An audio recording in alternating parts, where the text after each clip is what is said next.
Beloved, each one of you is a soul experiencing life in a human body. The Earth is the planetary house that houses this great cosmic family, because the origin of each soul is not the same as before incarnating. Even though the experiences here are lived as a collective, individual experiences are what determine progress, the evolution and ascension of each soul.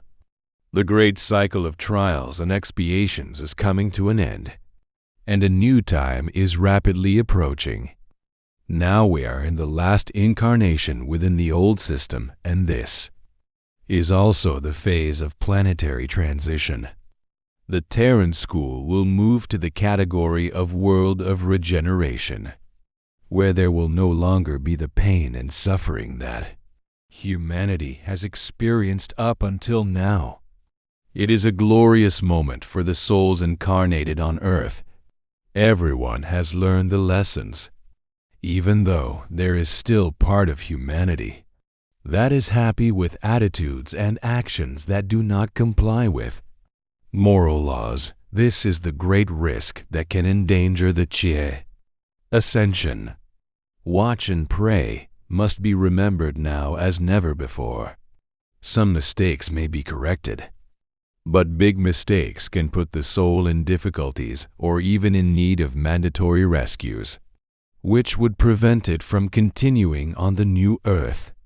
Although all the lessons have been learned, and even if many souls still take pleasure in the practices of evil, many pains and suffering could be avoided now, as they represent neither karma nor new learning. It's the resistance that each person puts up when changes are necessary. The greater the resistance, the longer the difficulties remain in each person's life. Entering the natural flow of necessary changes at the end of the cycle is a recommendation that insists on us to alert in the last few years. What prevents you from changing naturally are the beliefs imposed or not that still remain alive in each person, even if they are not admitted. The soul has many past lives, that is, a history built throughout its successive incarnations. All experiences were recorded in their unconscious memories, but still interfere with actions today. Some are decisive now, and among them is the handing over of your power to others. There was a time when some groups began to dominate other groups. The one who was stronger won. The defeated had to give obedience to the victors. This created within each soul a survival instinct, because the dominators always imposed their will on the dominated.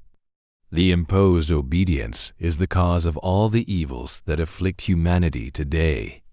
This obedience was only possible because of fear, and fear arose precisely because of the excesses practiced by the oppressors. Fear paralyzes and makes the prey docilely submit to the excesses of the strongest. We brought here in one of the last messages that the domination of people over people ends here. This energy is from the old land, and it has no frequency for the new times that arrive. It is a practice whose days are numbered.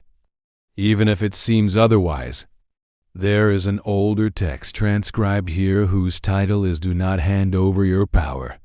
We are not talking here about powers established by laws and human norms, but rather your innate and non-transferable personal power. The power that you bring from the times before the first incarnation on Earth is this power that you will remember and assume now. Concepts and beliefs that imposed on you do not exist in the times that come. Only what is really useful to you will remain, nothing more than that. And among the old habits is the one that disturbs you the most.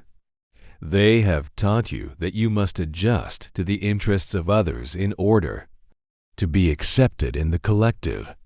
Some even call this practice politically correct. In fact, It is just one more of adopted impositions aiming control and domination.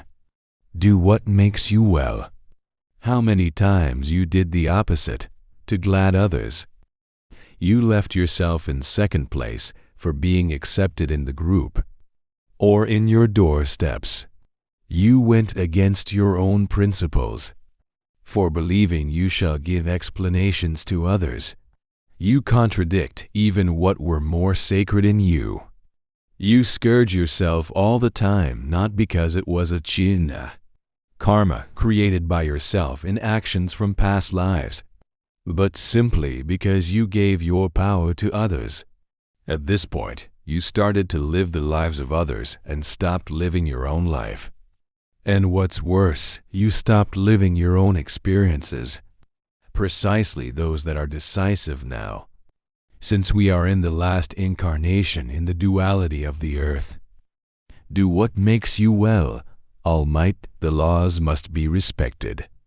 Ethical and natural moral laws must always be respected, because without respecting these laws, the soul will not be able to ascend.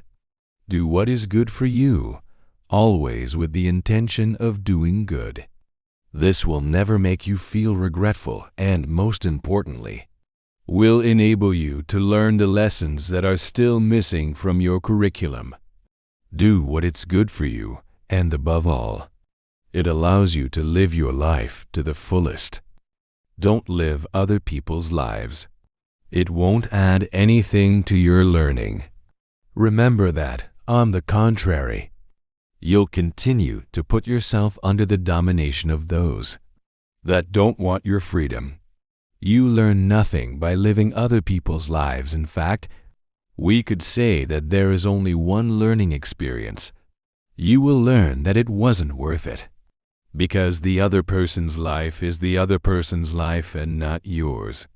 In the school of life, no one can do classmates' lessons of others, because the grades are not transcribed on the paper bulletin, but rather the conscience of each one.